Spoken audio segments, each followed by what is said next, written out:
So stacking is a game where players get to play the world's smallest Russian stacking doll and go and stack into other larger stacking dolls in the game and be able to use their abilities to solve challenges, which are kind of these adventure game style puzzles that have multiple solutions.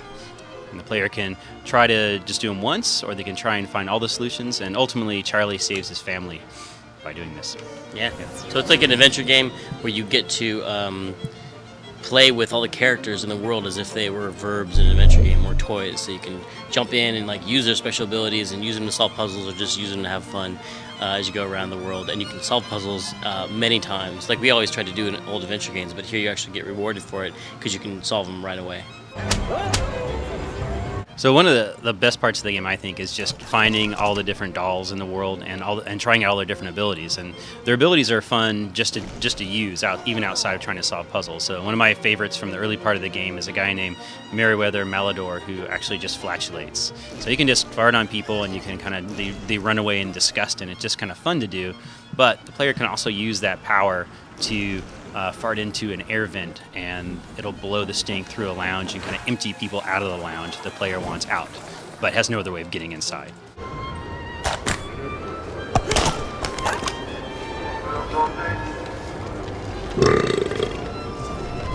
So the game's look is based loosely on sort of early era of film, kind of 1920s and 30s, all the way back to kind of Victorian era. And we just kind of like did a mashup of those looks. So it's not really historically accurate, but it's got a lot of these really cool vintage elements all kind of put together in a unique way. And one of the other things that we wanted to do was to give the whole world a sense of miniature. And we do that in a couple of different ways. One of the ways that we do it is to sort of take like diorama scale kind of found objects and kind of put them in the world, so that instead of like wood panel flooring, they might actually be like popsicle sticks, or instead of bolts on a wall, it might actually be like buttons off someone's jacket. And we don't really call a ton of attention to them. They're just there to kind of round out and give the player something really interesting to see as they kind of make their way through the world.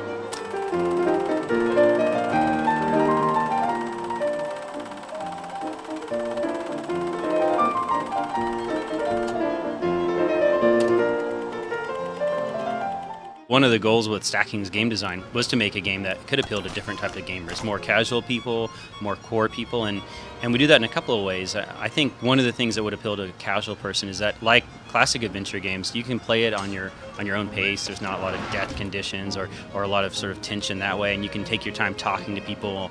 But one of the things that we did that's very different from older adventure games is that everything in the world, all the challenges, can be played multiple ways. So if you're just a casual person and you want to get through it, using our in-game hint system, you'll probably be able to, kind of do one of the solutions and see the story and move forward. But if you're more of a core gamer and you like to collect things or challenge yourself, you can immediately replay any of those challenges or puzzles and get rewarded for every single solution you find. And again, every doll you find in the world and all the abilities you use rewards you as well. So there's a lot of side quest type stuff that you can do in there that are optional.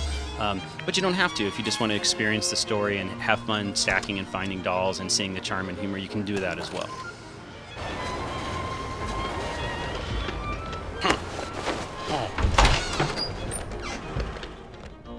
It's been really fun to watch stacking come together because it does a lot of things that we always did or tried to do in old adventure games, but sometimes it was just too costly.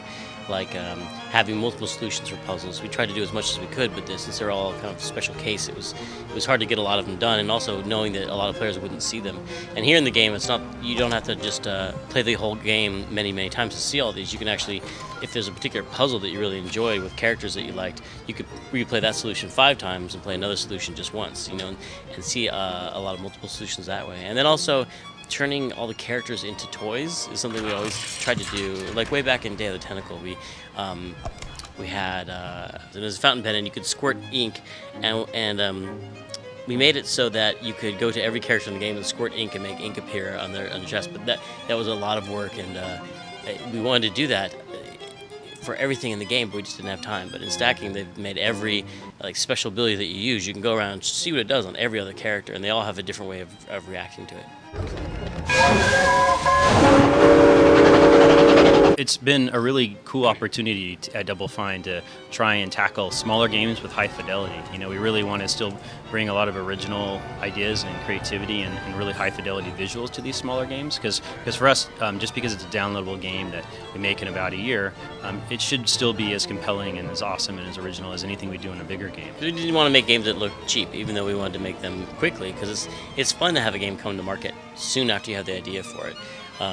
Lee was just thinking, he was just talking about making this game about Russian dolls, and now here we are shipping it all done. So, and it's fun because now I can think of what's your next idea. What is your next idea, by the way? It involves combing tangled hair, I think. Yeah, it's tricky. I'm not sure where I got the inspiration. I'm seeing dollar signs. Look for Stacking early 2011, and it's going to be out on PSN and XBLA.